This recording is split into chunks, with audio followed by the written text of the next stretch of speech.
आज हम लोग कक्षा 9 के हिंदी का कबीरदास द्वारा रचित जो बीजक ग्रंथ है उससे साखी कक्षा 9 में उद्धृत है। आज उसी साखी के विषय में हम लोग व्याख्या सहित संदर्भ और प्रसंग भी देखेंगे। तो सबसे पहले संदर्भ लिखना होता है। संदर्भ में हम लिखेंगे कि प्रस्तुत पंक्तियां हमारी पाठ्य पुस्तक हिंदी काव्य के साखी नामक शीर्षक पाठ से लिया गया है। इसके कवि कबीरदास जी हैं। इसके बाद प्रसंग लिखेंगे। जैसा जैसा साखी के अंश इसमें आएंगे उस तरह के इसमें प्रसंग लिखने होंगे। पहली साखी का प्रसंग होगा कि इसमें सतगुरु के महिमा का वर्णन किया गया है। बस शार्ट में लिखेंगे कि प्रस्तुत साखी में सतगुरु की महिमा का वर्णन है। इसके बाद व्याख्या लिखेंगे। पहले संगीतमय काव्य। सतगुरु हम सूरी झिकरी, सतगुरु हम सूरी झिकरी, कहे आए क प्रसंग, सतगुरु हम सूरी झिकरी, कहे आए क प्रसंग, बरस्या बादल प्रेम का, भीज गया सब अंग। सतगुरु हम सूरी झिकरी अर्थात सतगुरु हमसु मने हमसे, रिझ करके मने प्रसन्न हो करके, कहया एक कहया प्रसंग अर्थात एक प्रसंग सुनाया। कैसा प्रसंग था? राम नाम का प्रसंग सुनाया। तो सतगुरु हम सूरी झिकरी एक कहया प्रसंग, बरस्या बादल प्रेम का, भीज गया सब अंग। उस ज्ञान रूपी प्रसंग से बादल, प्रेम रूपी बादल की वर्षा हुई और हमारा सारा अंग सराबोर हो गया। अर्थात जब उस ज्ञान रूपी वर्षा की बूंदें हमारे शरीर पर पड़ी ना, हम उससे गदगद हो गए, भीग गए। तो सतगुरु हम सूरी झिकरी एक कहया प्रसंग, बरस्या बादल प्रेम का, भीज गया सब जंग। हमारे सतगुरु हम पर प्रसन्न होकर के एक राम नाम का प्रसंग सुनाया, जिससे प्रेम रूपी बादल की वर्षा हुई और हमारा सारा अंग भीग गया अर्थात ज्ञानमय हो गया।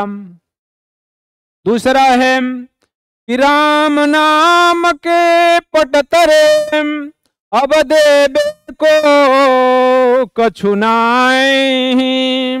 राम नाम के पट तरे, देवे को कछु नाहीं। क्या ले गुरु संतोष,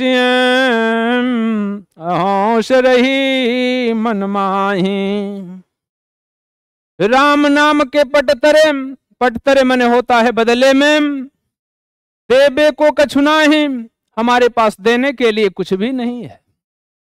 तो राम नाम के पटतरे, देवे को कछु नाहीं।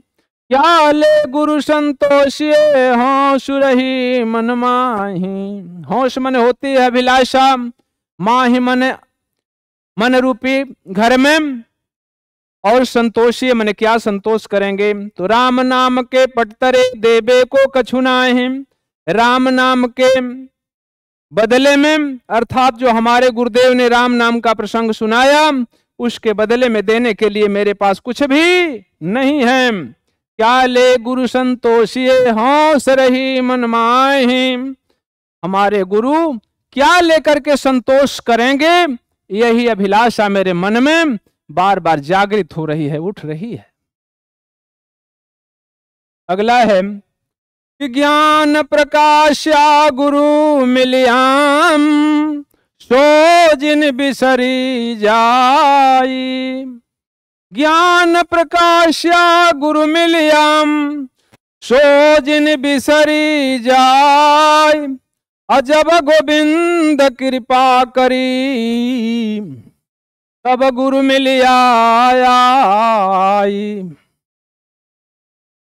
ज्ञान प्रकाश्या गुरु मिलियाम, अर्थात गुरु के मिलने के बाद जो ज्ञान का प्रकाश हुआ, अर्थात गुरु के मिलन से ज्ञान का प्रकाश हो जाता है। कहने का तात्पर्य यह है, तो जिस गुरु के मिलने से वह ज्ञान का प्रकाश हुआ, तो जिन बिसरी जाए, ऐसे गुरु और ऐसा ज्ञान कभी भूलने न पाए। अजब गोविंद कृपा करी तब गुरु मिलिया। ऐसे गुरु मिलते कब हैं? जब भगवान की कृपा होती है। ध्रुव को भी गुरु मिले थे, नारद जैसे ऋषि, लेकिन कब मिले? जब ईश्वर की कृपा हुई। उसी को बता रहा है कि ज्ञान प्रकाश गुरु मिल्याम सो जिन बिसरी जाए। गुरु के मिलने से जो ज्ञान का प्रकाश हुआ, ऐसे ज्ञान प्रदान करने वाले गुरु कभी भूल न जाएं। और ऐसे गुरु मिलते कब हैं? कि जब गोविंद कृपा करी तब गुरु मिलिया। जब भगवान की कृपा होती है ना, तभी इस तरह के सदगुरु की प्राप्ति होती है।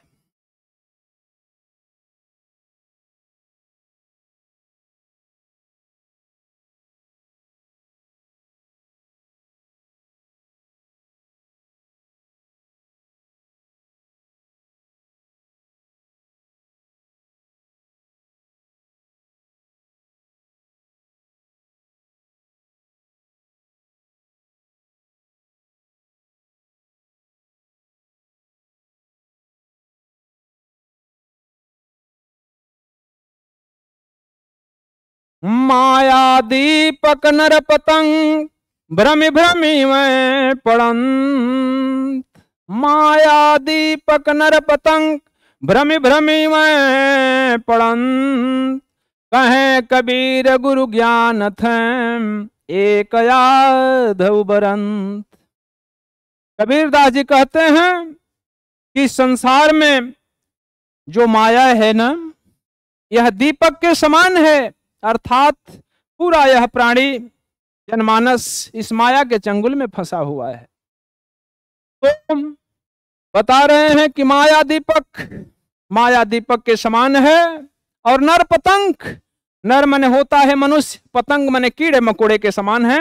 जिस तरह से बरसात के दिनों में देखे होंगे, दीपक के सामने अपना परम कल्याण समझ करके और कीड़ा मकोड़ा उस पर पहुंचते हैं और अपने आप को नष्ट कर देते हैं। तो बता रहा है कि माया दीपक नर पतंग, माया दीपक के समान है और मनुष्य पतंग के समान है। और भ्रमि भ्रमि इमय पड़ंत, भ्रम के कारण इमय मने इसमें, पड़ंत मने पड़े रहते हैं। तो भ्रम में पड़ करके और इसमें पड़े रहते हैं। कहें कबीर गुरु ज्ञान थे एक याद उबरंत।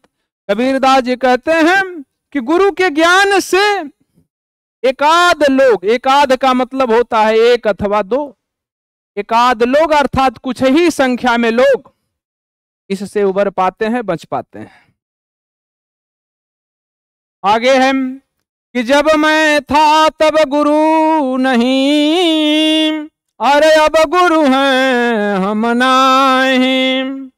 जब मैं था तब गुरु नहीं, अब गुरु हैं हम नाय। प्रेम गली अति साकरी तामे दो न समाही। मैं मने होता है घमंड। तो बता रहे हैं कि जब मैं था तब गुरु नहीं, जब तक मेरे अंदर मैं था, घमंड था, तब तक गुरु की प्राप्ति नहीं। बता रहे हैं गुरु प्राप्ति के विषय में कठिनता क्या है, क्या कठिनाई आती है। तो जब मैं था तब गुरु नहीं, मनुष्य के अंदर जब तक घमंड रहता है तब तक गुरु की प्राप्ति नहीं हुई। तो जब मैं था तब गुरु नहीं, अब गुरु हैं हम नहीं। और बता रहे हैं कि अब गुरु की प्राप्ति हो गई तो हम नहीं रह सकता, अर्थात गुरु की प्राप्ति होते ही मनुष्य का घमंड नष्ट हो जाता है। तो प्रेम गली अति साकरी तामे दो न समाही, बता रहे हैं कि प्रेम की गली अर्थात वह भगवान के यहाँ पहुंचने का जो मार्ग है वह इतना सकरा है, इतना पतला है ना कि तामे दो न समाही, उसमें दो समाहित नहीं हो सकते। या तो वहां पर घमंड ही रहेगा या गुरु ही रहेंगे। जब मेरे अंदर घमंड था तो गुरु नहीं, और जब गुरु हो गए तो घमंड नहीं। ये प्रेम गली अति साकरी अर्थात ज्ञान मार्ग इतना सकरा है कि उसमें दो चीजें एक साथ समाहित नहीं हो सकती, अर्थात ज्ञान और अज्ञान दोनों चीजें एक साथ नहीं रह सकती। क्योंकि यहाँ पर जो गुरु है वह ज्ञान का प्रतीक है और जो मैं है, घमंड है, वह अज्ञान का प्रतीक है। भक्ति भजन हरि नाम है, अरे दूजा दुख अपार। भक्ति भजन हरि नाम है, दूजा दुख अपार।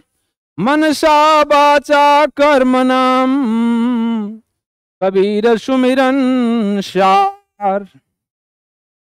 कबीरदास जी कह रहे हैं कि भक्ति भजन ही हरि नाव है। नाव का दो अर्थ है, हरि का नाम लेना और नाव माने भव सागर से पार करने वाला वह बेड़ा, अर्थात भक्ति भजन हरि नाव है। भक्ति और भजन करना ही भगवान का नाम है, अर्थात भगवान रूपी नाव है। दूजा दुख अपार, भगवान की भक्ति को या भगवान का नाम जो नहीं लेता है, दूसरी तरफ अगर जाने की कोशिश करता है तो क्या होता है, दूजा दुख अपार, दूसरी तरफ तो अपार दुख ही दुख है। मनसा बाचा कर्मना, कबीर सुमिरन सार। इसलिए बता रहे हैं कि मन से, वचन से और कर्म से, तीनों से कबीर सुमिरन सार। कबीरदास जी कहते हैं कि उस सार को, उस परम तत्व का सुमिरन करो, इसी में तुम्हारा कल्याण है। बता रहे हैं कि भक्ति भजन हरि नाम है, अब दूजा दुख अपार। और मनसा वाचा कर्म नाम, कबीर सुमिरन सार। कबीरदास जी कहते हैं कि भक्ति भजन करना ही हरि नाम है, दूजा दुख अपार। इसके अलावा दूसरा कुछ भी करते हो तो अपार दुख की प्राप्ति होगी, अर्थात मन से, वचन से और कर्म से उस सुमिरण को, उस सार तत्व को अर्थात राम नाम के तत्व का सुमिरण करो, तुम्हारा परम गति प्राप्त हो जाओगे, अर्थात परम गति को प्राप्त हो जाओगे।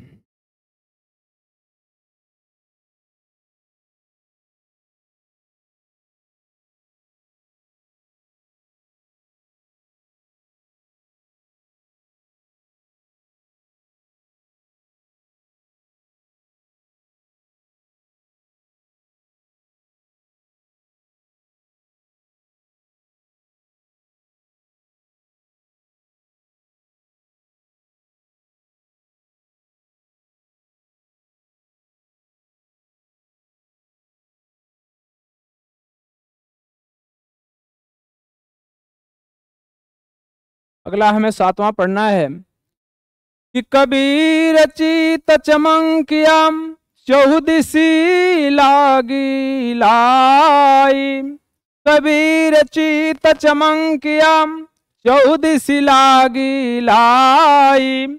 हरि सुमिरण हाथू घड़ाम, बेगेले हु बुझाई। अरे कबीर चित चमंकियाम, चौदिसी लागी लाई। हरि सुमिरण हाथू घड़ा, बेगेले हु बुझाई। कबीरदास जी कह रहे हैं कि कबीर चित चमंकिया, चहुदिश लागी लाई। लाई का मतलब होता है अग्नि। कबीरदास जी कह रहे हैं कि चारों तरफ आग ही लगी हुई है। इस संसार में चारों तरफ से चहुदिशी अर्थात चारों दिशाओं में अग्नि लगी हुई है, आग लगी है।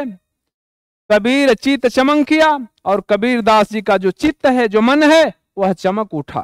अर्थात चारों तरफ ज्ञान की ज्वाला जल रही है और उससे कबीरदास का चित्त चमक रहा है। या यूं कह लीजिए कि चारों तरफ अज्ञान रूपी आग लगी हुई है, लेकिन कबीरदास का जो चित्त है वह चमक उठा।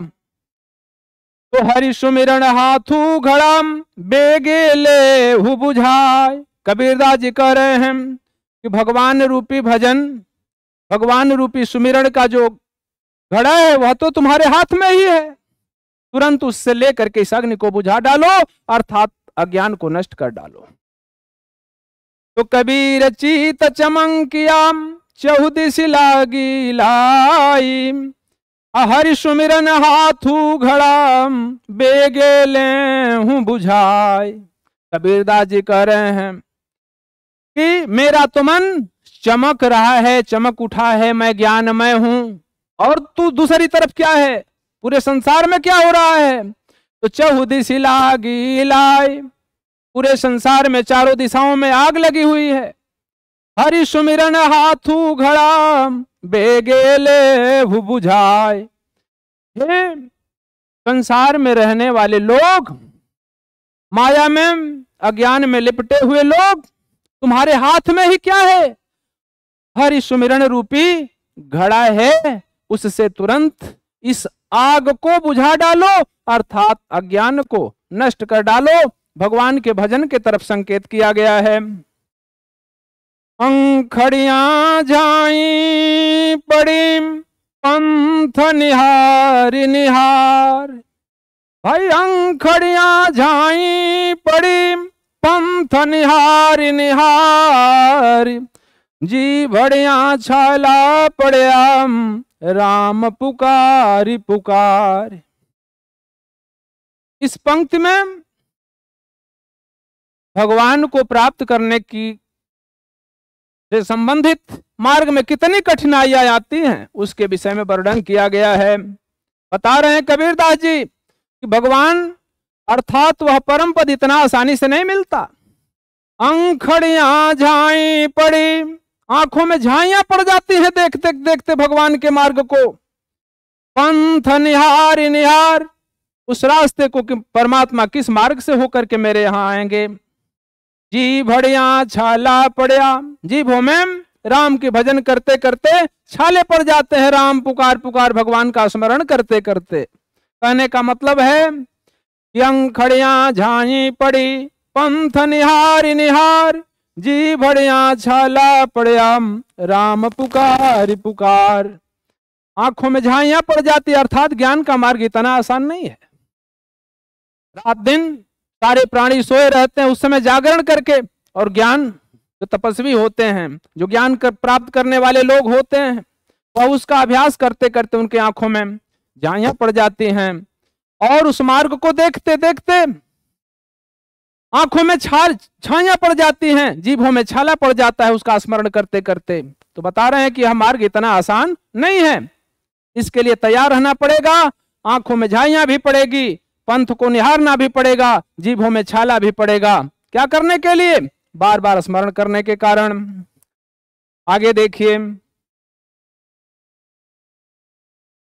झूठे सुख को सुख कहे अरे मानत है मन मोद, झूठे सुख को सुख कहे अरे मानत है मन मोद, जगत चबे ना काल का अरे कछु मुख में कछु गोद। बता रहे हैं कि संसारिक जो लोग होते हैं, इस सुख को जो दिखाई दे रहा है, खाना पीना और शयन करना, इसी को सुख मान लेते हैं। तो झूठे सुख को सुख कहें अरे मानत है मन मोद, मन में आमोद प्रमोद, अर्थात यह जो मन है ना, यह झूठे ही सुख को सुख मान लेता है। जगत चबेना काल का, कछु मुख में कछु गोद। करे कि यह जो जगत है, यह संसार है, ये पूरा का पूरा ये जगत चबेना है। चबेना का मतलब होता है दाना। किसका? काल का। काल माने होता है समय, समय के सभी अधीन हैं। और कछु मुख में कछु गोद, जिस तरह से चबेना जो दाना होता है उसको मनुष्य कुछ गोद में ले लेता है, कुछ मुट्ठी में लेकर के ऐसे खाता हुआ चला जाता है, उसी को बता रहा है कि यह संसार का जो समय है, जो काल चक्र है, उसका एक यह दाना मात्र है। तो झूठे सुख को सुख कहे, अरे मानत है मनमोद। जगत चबेना काल का, कछु मुख में कछु गोद। कबीरदास जी समझा रहे हैं कि ऐ मनुष्य, झूठे सुख को सुख मत कहो और इस मन को आमोद प्रमोद में हो करके और इसको अपने बस में कर लो।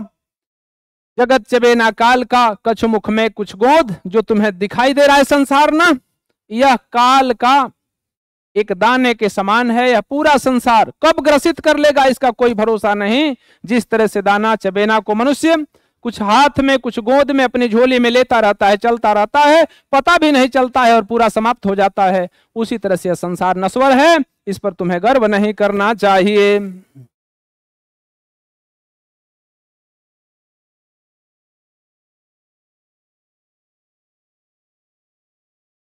आगे हम लोग देखेंगे।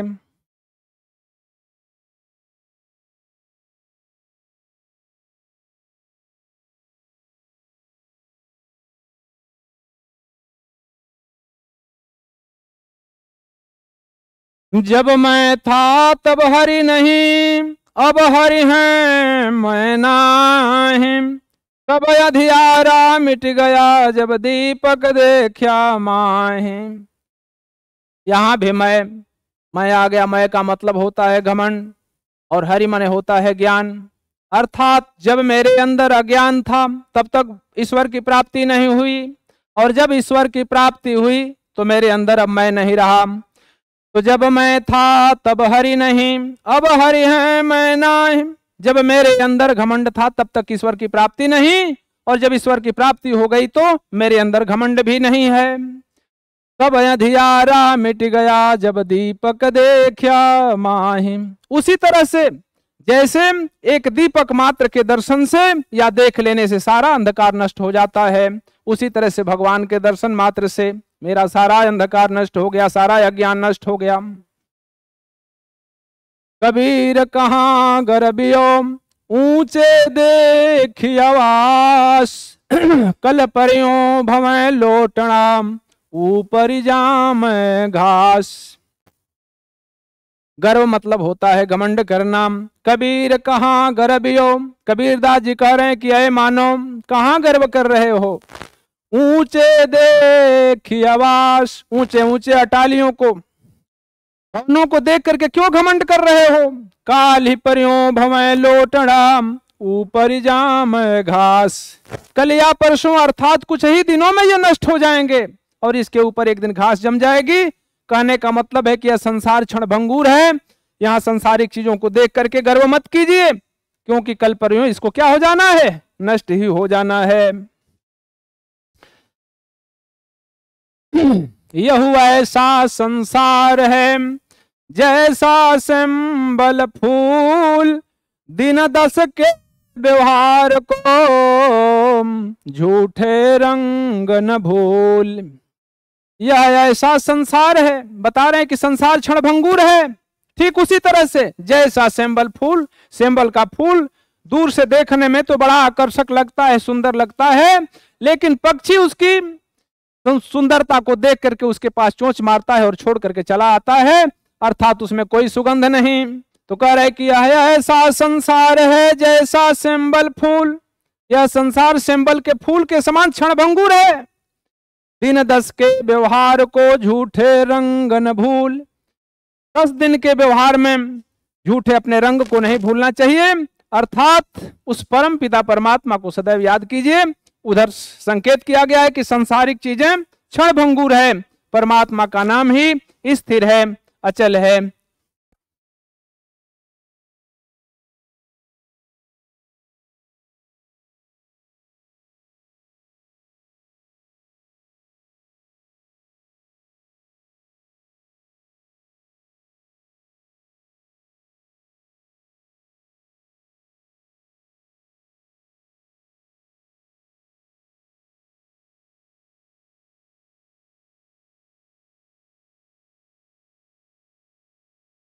आगे देखिए,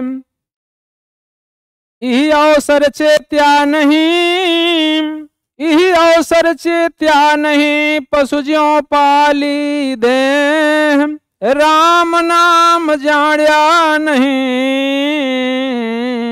अंत पड़ी मुख खे। कबीरदास जी कह रहे हैं कि यही अवसर है, यही समय है।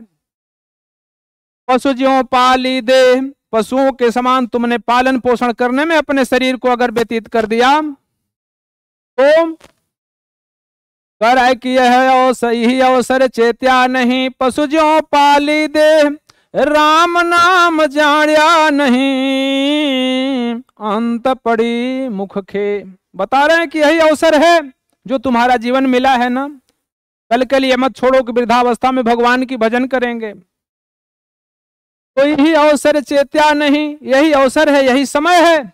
तुमने इस समय अगर चेता नहीं, ख्याल नहीं किया, पशु ज्यों पाली दे, पशुओं के समान शरीर को पालने पोषण में समय व्यतीत कर दिया, खाने पीने और सोने में अगर व्यतीत कर दिया ना, राम नाम जाण्या नहीं, अंत पड़ी मुख खे। अगर राम के नाम को जाना नहीं, ज्ञान अर्जित नहीं किया, तो अंत समय में तुम्हारा मुख में क्या पड़ेगी? तुम्हारे मुख में खेह पड़ जाएगी। खेह मन होता है राख, अर्थात इसी संसारिक, यही जो संसार के लोग हैं जिसके लिए तुमने अपना सारा जीवन व्यतीत कर दिया, वही लोग तुम्हारे मुंह को फूंक देंगे, अर्थात तुम्हारे मुंह में राख पड़ जाएगी। कहने का मतलब है कि संसार में जो साधु संत होते हैं ना, उनको कभी आप लोगों ने देखा होगा, उनके मुंह को फूंका नहीं जाता, उनको पृथ्वी में दफनाया जाता है।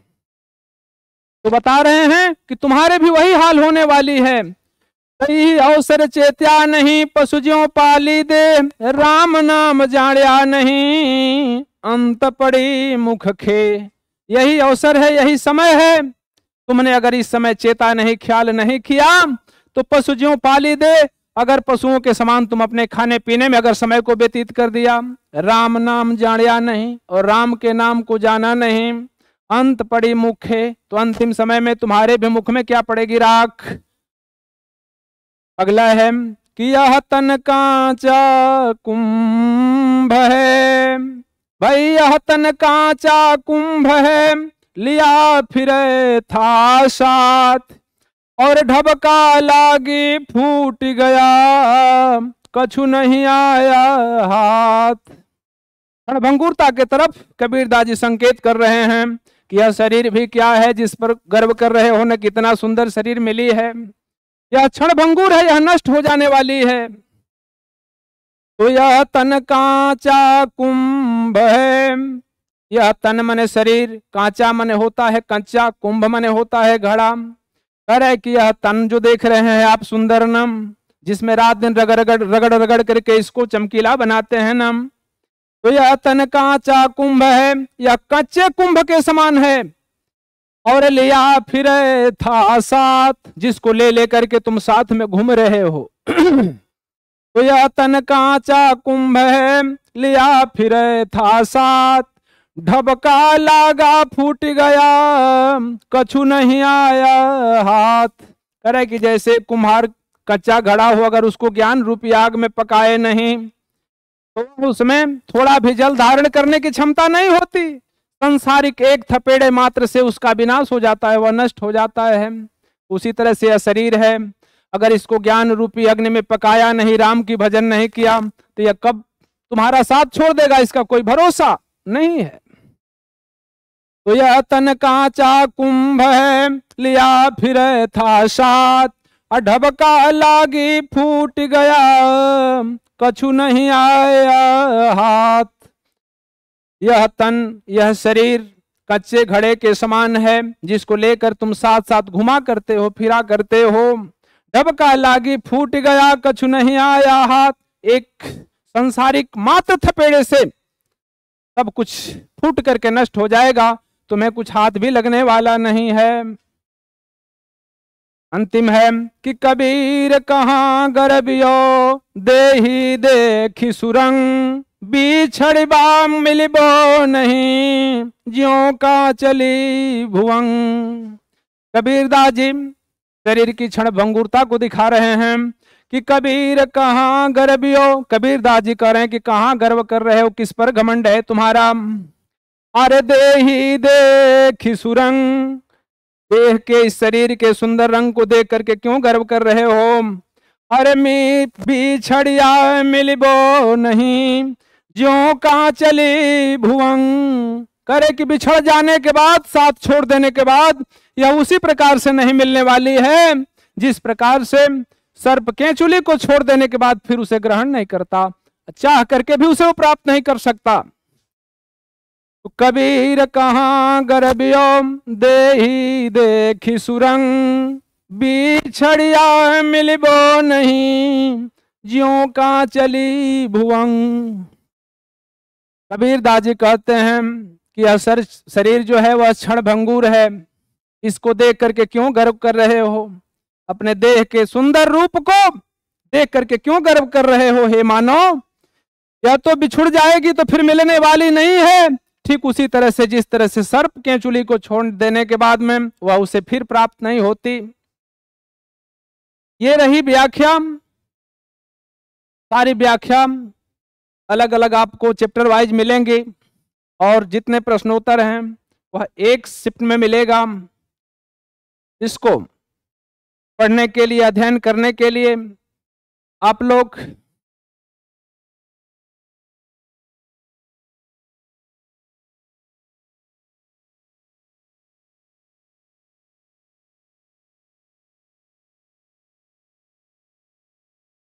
dr.an